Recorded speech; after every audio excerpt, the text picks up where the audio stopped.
L'éthique est, pour les individus autonomes et responsables, l'expression de l'impératif de reliance. Tout acte éthique est en fait un acte de reliance, reliance avec autrui, reliance avec les siens, reliance avec l'humanité et en dernière instance, insertion dans la reliance cosmique. C'est Edgar Morin qui a illustré ce concept de reliance. Pour Edgar Morin, être liant se distingue d'être relié. En effet, le participe passé relié, employé comme adjectif et passif. À l'opposé, le participe présent, employé comme adjectif dans être reliant, est actif. Il désigne de la part du sujet une action que le sujet met en œuvre et qui est une action de reliance. L'opposé de la reliance est la déliance. Les forces de déliance peuvent diviser le pays, les peuples, les familles. Dans un monde où les forces de dislocation sont si puissantes et sèment la haine et la division, l'éthique de reliance sonne comme un impératif pour conduire à la fraternité et à l'amour. L'amour est, selon Edgar Morin, l'expression supérieure de l'éthique. L'amour est la reliance anthropologique suprême. Kant se référait à sa manière à ces mêmes forces antagonistes quand il évoquait l'associable sociabilité de l'homme. Bruno Bettelheim, évoquant la Shoah, rappelait que nous ne pouvons pas appréhender la nature et les implications des camps de la mort si nous refusons de regarder en face les tendances destructives de l'homme. Il rappelait que Freud pensait que chez l'homme, les pulsions de vie et les pulsions de mort se livrent une bataille perpétuelle.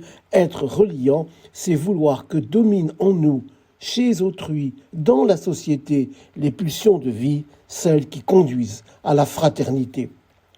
Il peut aussi surgir des tensions éthiques entre les visées de la reliance. Ainsi, la reliance à l'égard d'autrui porte à l'amitié, à l'amour, à l'altruisme, tandis que la reliance à l'égard du groupe social porte à l'obéissance à ses règles, à ses normes et à la solidarité. Mais l'obéissance aux règles sociales, quand elle est aveugle et mécanique, peut s'avérer contraire au devoir de fraternité. Ce fut le drame d'Antigone, écartelée entre les lois de la cité, symbolisée par le tyran Créon, qui interdisait l'inhumation de son frère, et son amour pour son frère qu'elle ne pouvait laisser sans sépulture. La pandémie au Covid-19 a aussi montré les conflits qui pouvaient surgir entre certaines règles, excipant d'un souci de reliance sociale, comme l'interdiction de visite, mais conflit avec la reliance à l'égard d'autrui, le devoir de fraternité. La reliance doit aussi s'exercer à l'égard de notre environnement minéral, végétal, animal, menacé aussi de déliance, dont certaines peuvent être favorisées par les activités humaines.